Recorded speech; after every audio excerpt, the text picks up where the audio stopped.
Greetings, Zachariah. I'm gonna need everyone's help. ASC's infiltrated Noctis, and as you already know, that's not a good thing. We just got away from them. Why can't they just leave us alone? What? What do you want us to do about it? Most of us are terrified of them. They're immune to our powers. I understand your frustration and your fear. I wasn't there, and don't even want to imagine what they put you through. But we don't back down from fear. We're military. We fight. And I will be damned if we will back down from a few fucking ASC spies with lightning rods. I hope you can see our secret's at risk. But I agree, the best defense is a strong first attack. If we hide and wait for them, we put our secret even more at risk. So what do you propose we do? From what I can tell, the spies have weaseled their way into 3 groups, but we can't move until we know which members are from the ASC. Moles disguise themselves as mercenaries, religious zealots, and even merchants. Then I'll dispatch some eyes to keep tabs on those groups. Thank you. Going like this, I'm in danger of actually liking Technomancers. I'd rather deal with the Mole Queen than Victor.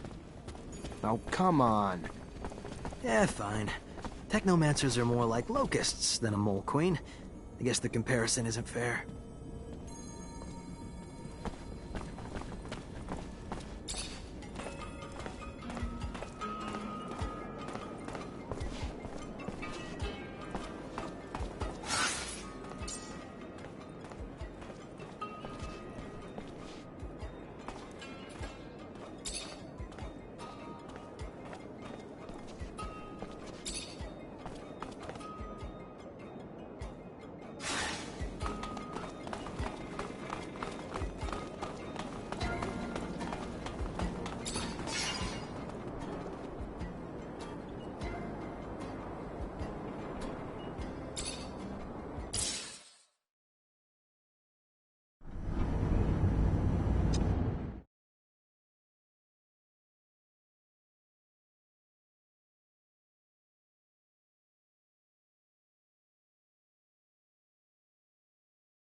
Hi. Hello there, Mr. Mancer. Good to see you. So, what did you learn? I was able to get some answers for you. Great. I knew you would. Go on, what did you find? Keep names out of this, be clear. Of course. Our sources are always protected. Go on. According to my source, the Army's reducing its troops by 50%, and the official reasons are the rising rates of desertion, the number of Technomancer arrests, and the shrinking size of the standing force during peacetime. But she says this doesn't explain everything, as many good officers and soldiers are being let go without reason, and replaced by members of the ASC. In fact, the fear is if the ASC attempted a coup today, the Army couldn't stand in the way, because there are too many ASC entrenched in its ranks. That's terrifying. And it's news that'll hit the hearts of people in this city. All the people with soldiers and their families, soldiers who fought hard, now being fired only to make room for spies. What else did you find out? I talked to an expert on corporation politics who had first-hand knowledge about Aurora and us. And how'd he say Abundance lost? Aurora's troops were led by a general named Wisdom, who used Technomancers, and apparently they've got a lot more than we do, especially recently. So Abundance arrests and detains you and your brothers, our greatest weapons, and fall because of it. Guess that's karma. But what's more, they rallied the common people, recruited local and national militias who were feverishly motivated by the promise of gaining a voice on Aurora's council. Aurora became the first corporation to empower its people to fight. So while Aurora brought everyone together for the war, strengthening their numbers, Abundance fought weakened, bleeding their ranks, arresting its own Technomancers. Our army, well-trained and well-equipped as it is, didn't stand a chance. We lacked the Technomancers to lead the charge and the motivation of Aurora's militias to persevere. That's incredible. By giving power to the people, Aurora all but assured its victory. The power of unification is real. And the self-sabotaging nature of our government ruled by paranoia and fear cost us the war. I also talked to a mutant who heard about the camp breakout and the mutant who led it. Fantastic. And? The mutants in that camp were living in hell, day in and day out. They'd finally just had enough. So one day, a guard was beating on a mutant too tired to work. As much as the others pleaded, the guard wouldn't stop. So another mutant stepped in and hit him back. The guards threatened to kill 10 mutants in retaliation. And that lit the fuse. With the help of a prisoner from Aurora, the mutants got their hands on some tools, and the riot started. They weren't trying to escape. They just wanted the abuse to stop. But the way the guards reacted made the mutants fear that it would only get worse. So they got out, led by a mutant named Scum. He's now a bit of a legend among them. And where'd they go? I can't tell you that. Fair enough. You need to protect your sources, right? Another story that people need to hear. It's what happens when you mistreat beasts long enough. Eventually, they'll turn on you. Thanks for all the information. Once I write the articles and get them out there for people to read, I think the people are gonna have a wake-up call about how different the truth is from the propaganda their government's feeding them. Hope it makes a difference. You and me both. But real change has to start with the truth. Hold on. I've got one more thing to ask of you, if I could. One more thing to really make sure we can ignite some change. And what's that? We put our news on the city walls. The man who's been doing it for us lives in the exchange. Getting there, though, has honestly gotten too dangerous for us. So you want me to be your delivery man? A deliverer of truth. To those who have been starved of it, yes. if you would do that for us. Yeah, I can do it for you. I'll see you later.